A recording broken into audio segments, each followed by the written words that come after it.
भक्त प्रहलाद का जन्म। महर्षि कश्यप की पत्नी दक्षपुत्री दिति के गर्भ से 2 बालकों का जन्म हुआ। इनमें से बड़े का नाम हिरण्यकशिपु और छोटे का नाम हिरण्याक्ष था।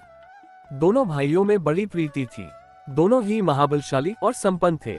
दोनों भाइयों ने युद्ध में देवताओं को पराजित करके स्वर्ग पर अधिकार कर लिया। एक समय जब हिरण्याक्ष ने पृथ्वी को रसातल में जाकर छिपा दिया, तब भगवान विष्णु ने वराह अवतार लेकर पृथ्वी की रक्षा के लिए हिरण्याक्ष का वध किया।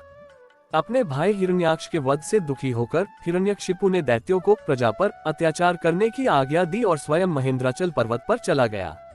वहां भगवान विष्णु से बदला लेने के लिए ब्रह्मा जी की घोर तपस्या करने लगा। इधर देवताओं ने दैत्यों पर आक्रमण कर दिया। दैत्यगण इस युद्ध में पराजित हुए और पाताललोक भाग गए। देवराज इंद्र ने हिरण्यकशिपु के महल में प्रवेश करके उसकी पत्नी कयाधु को बंदी बना लिया। उस समय कयाधु गर्भवती थी। इंद्र उसे लेकर अमरावती की ओर जाने लगे। रास्ते में उनकी देवर्षि नारद से भेंट हो गई।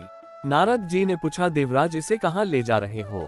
इंद्र ने कहा, देवर्षि इसके गर्भ में हिरण्यकशिपु का अंश है, उसे मारकर इसे छोड़ दूंगा।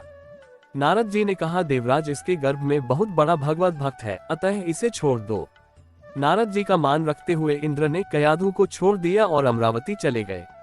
नारद जी कयाधु को अपने आश्रम पर ले आए और उससे बोले, बेटी तुम यहाँ आराम से रहो जब तक तुम्हारा पति अपनी तपस्या पूरी करके नहीं लौटता। कयाधु उस पवित्र आश्रम में नारद जी के सुंदर प्रवचनों का लाभ लेती हुई सुखपूर्वक रहने लगी, जिसका गर्भ में पल रहे शिशु पर भी गहरा प्रभाव पड़ा। समय होने पर कयाधु ने एक पुत्र को जन्म दिया, जिसका नाम प्रहलाद रखा गया।